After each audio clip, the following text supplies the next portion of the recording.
Tariki ya 23 ukwezi kwa 12 mu mwaka wa 2022 ku isaha isa 4:42 ikinyamakuru rya Akadomo cyanditse inkuru kiha mutwe ugira uti General Rwarakabije ashobora guhamagarwa mu rubanza rw'abahoze muri FDLR. Urugero rwihariye rw'urukiko rukuru rukorera i Nyanza mu majyepfo y'u Rwanda ruburanisha ibyaha mpuzamahanga ndetse n'ibyambukiranya imipaka rushobora guhamagara General Paul Rwarakabije agatanga ubuhamya ku bahoze ari abayobozi b'umutwe w'iterabwoba wa FDLR bari kuburanishwa n'uru rukiko. Abagabo bagera kuri 6 bahoze mu mutwe w'iterabwoba FDLR urwanya leta y'u Rwanda ukorera mu mashyamba Repubulika Iharanira Demokarasi ya Kongo ati bari bakomeje kuburanishwa ku byaha baribwa birimo iterabwoba. Abo ni Majyambere Leopold alias Musenyeri, Habyarimana Joseph alias Muchebo Sofoni, Habimana Marc Ruzindana Felicien, Habimana Emmanuel ndetse na Makaniye Emilien. Baregwa kurema mutwe w'ingabo utemewe kuba mu mutwe w'iterabwoba n'ubugambanyi bugamije kugira nabi ubutegetsi buriho mu Rwanda. Ubwo basubiraga imbere y'urukiko hari ku munsi wo kwa kane icyo gihe umunyamategeko wunganira bamwe muri bo yasabye ko abatangabuhamya bazabazwa n'urukiko baba barimo General Paul Rwarakabije hoze akuriye uyu mutwe ariko akaza gutaha mu Rwanda ku bushake bwe agasubizwa no mu kazi. Kuri ubu akaba ari mu kiruhuko cy'izabukuru. Iburanisha Maître Felix Nkundabatware Bigimba wunganira Lieutenant Colonel Makaniye Emilien, Lieutenant Colonel Habimana Emmanuel na General de Brigade Leopold Majyambere bahoze muri FDLR niwe wahawe umwanya munini cyane. Yasabye urukiko ko rwahanagura ibyaha byose kubo yunganira birimo iterabwoba kurema ndetse no kuba mu mutwe w'abarwanyi utemewe. Yabwira urukiko ko abo yunganira amategeko bagiye muri FDLR batabishaka ahubwo barengeraga ubuzima bwabo nk'uko babyivugiye. Ati iyo habuze ubushake biba bivuze ko nta cyaha cyakozwe. Urukiko rwamubajije ukuntu umuntu yamara imyaka irenga 20 afashwe bugwate ari nako agenda yongezwa amapeti ariko bikitwa ko atari ku bushake bwe. Maître Nkundabatware Bigimba icyo gihe yavuze ko abo yunganira bari bafite abayobozi babakuriye ku buryo iyo babikinisha bari kwicwa cyangwa se bagahabwa ibihano biremereye ashingiye ku mvugo zabo kandi ko hari ingero zabo babigerageje bikanga ati bakabihanirwa bikomeye cyane. Maître Nkundabatware avuga ko ku cyaha cyo kuba mu mutwe w'iterabwoba yasobanuye ko itegeko rihana icyo cyaha ryasohotse nyuma mu gihe General Leopold Majyambere yari afungiye muri Congo naho Lieutenant Colonel Makaniye Emilien yari yarasezeye muri FDLR ndetse na Lieutenant Colonel Manuel Habimana we akaba yararwaye umugongo nawe atagikora akazi ka gisirikare.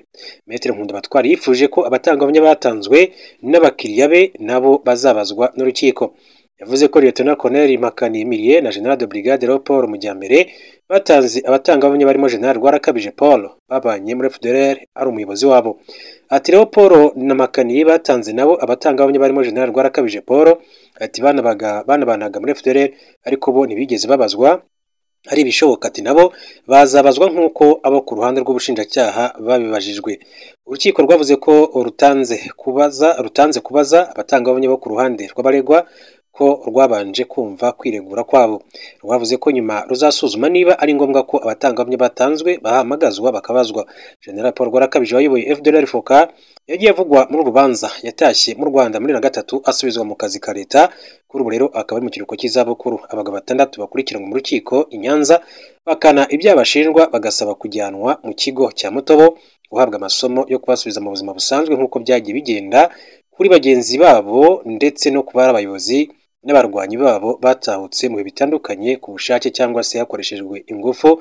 General Paul Rwarakabije uvugwa muri ubanza SN mu ntoki. General Paul Rwarakabije yavukiye mu cyahoze ari Perefegitura ya Ruhengeri kuri ubu ni mu karere ka Nyabihu mu kagari ka Nyamugari mudugudu wa Kizunga mu ntara y'Iburengerazuba. Akaba yaravutse ku itariki ya 15 Mata mu mwaka wa 1953. General Rwarakabije yize amashuri yisumbuye kuri Saint Andre mu mujyi wa Kigali akomereza mu ishuri rikuru rya gisirikare ry'i Kigali mu mwaka wa 1973 arangiza mu mwaka wa 1977. Yasohotse muri iyo kaminuza ya gisirikare afite icyiciro cya kabiri cya kaminuza lisanse mu bijyanye mbonezamubano n'igisirikare Sciences sociales et militaires.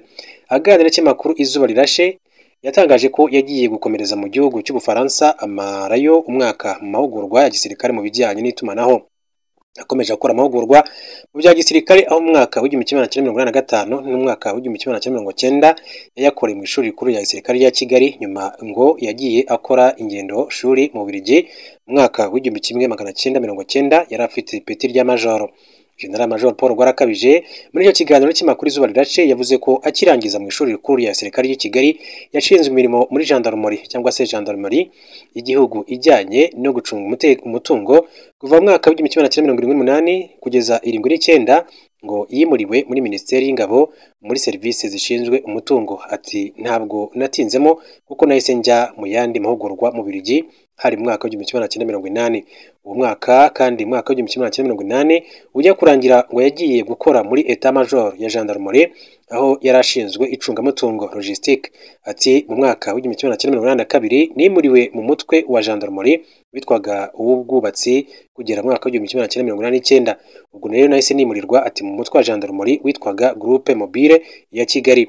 Yavuze ko uwo mutwe wari ufite inshingano eshatu. Iya mbere wari ushinzwe kwigisha abajandarume no kuvuga abapolisi uyu munsi wa none bato bagisohoka mu ishuri rya gendarmerie. Iya kabiri wari ushinzwe discipline muri gendarmerie. Iya gatatu ukaba wari ushinzwe kunganira ingabo z'igihugu igihe byakomeye mu ntambara. Yagize ati ni muri urwo rwego rero ingabo za RPA cyangwa FPR zitera mwaka w'igihumbi kimwe magana cyenda mirongo cyenda nagiye ku rugamba ari njye komanda w'uwo mutwe. Uwo mutwe rero ati waje kwitwa batayo ya gatanu ubwo nari ku rugamba. Ati nayoboye kugera mwaka w'igihumbi kimwe magana cyenda mirongo icyenda na kabiri mu kwezi kwa Kamena.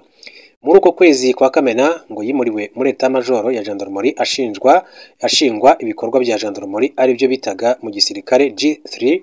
Ati nakoreye aho kugera mwaka w'igihumbi kimwe magana cyenda mirongo icyenda na kane ubwo ingabo za FPR inkotanyi zadutsindaga. Ubwo imirimo yanjye rero yahise irangirira aho ngaho nk'uko abivuze. Muri icyo kiganiro cyamaze hafi amasaha agera kuri 2 n'icy'imakuru Izuba Rirashe, General Paul Rwarakabije yavuze ko ubwo yahise ahungira muri Congo afite ipeti rya Lieutenant Colonel yahawe mu mwaka w'igihumbi kimwe magana cyenda mirongo icyenda na gatatu. Ati amapeti yatangurwa atinze kuko nagombaga rero kuba nararihawe mu mwaka w'igihumbi kimwe magana cyenda mirongo icyenda na kabiri.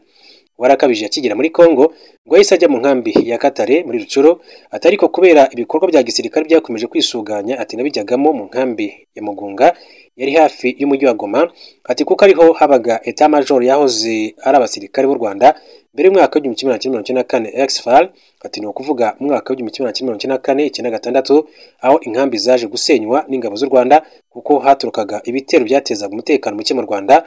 Muri uwo mwaka rero ati inkambi zimaze gusenywa impunzi nyinshi cyane zarimo n'abahoze ari abasirikare baratashye mu gihugu cy'u Rwanda. General Paul Rwarakabije yatangarije iki kinyamakuru ko yakomereje urugendo i Masisi muri Zaire kugeza mu mwaka w'igihumbi kimwe magana cyenda mirongo icyenda na karindwi. Ati muri Nyakanga 97 naje mu Rwanda. Ati ntari umugenzi ahubwo nari nyoboye ibitero by'abacengezi. Ati nahagumye kuva muri Nyakanga 97 kugera mu Kwakira 98. Yavuze ko icyo gihe ingabo z'igihugu ngo zabasubije inyuma basubira muri Congo. Ati kuva umwaka w'igihumbi kimwe magana cyenda mirongo icyenda n'umunani urangira kugera mu mwaka wa 2003 nari mu barwanyi b'abacengezi. General Paul Rwarakabije kandi yavuze ko yatahutse mu Rwanda mu mwaka wa 2003. Ati hari impamvu eshatu zatumye ntahuka. Iya mbere yatangarije ikinyamakuru Izuba Rirashe yagize ati nararwanye kuva muri 1990 kujya muri 2003 mbona intambara ndimo ntaho ziganisha. Ati mbese nisuzuma. Ati intambara nakoze. Impamvu ya kabiri yatumye ati ntahuka ni ibitero twagabaga ku gihugu cy'u Rwanda. Abaturage bari mu gihugu ati baduhaga amakuru bavuga ko ibitero bitera u Rwanda ntacyo bimaze uretse kubamarisha. Impamvu ya gatatu ikomeye yatanze ni igitero ngo bigeze kubatera mu Rwanda muri 2001 mu kwezi kwa Gicurasi. Atabarwanye nari nyoboye bagendaga bafatwa n'ingabo z'u Rwanda kuko zari zarahinduye uburyo bwo kurwana aho babafataga abarwanyi banjye ati ntibabice ahubwo bakabajyana mu mahugurwa mu bigo nka Nkumba ndetse na Mudende. Yavuze ko ingabo z'igihugu zafasha abarwanyi be bagera ku 1700 bahugurirwaga muri ibyo bigo barangije ngo igihugu kibohereza iwabo. Ati ubwo buryo rero bwatumye ntekereza byinshi. Abaje muri icyo gitero basubiye muri Congo ati bari bake cyane. Ati kuko benshi nari narafashwe ati bajyanwa mahugurwa. Ati ibyo byatumye abari basigaye bibaza ibyo barimo. Ibyo kandi ati byabaye igihugu ati cyaradushishikarizaga gutaha mu rwatubyaye.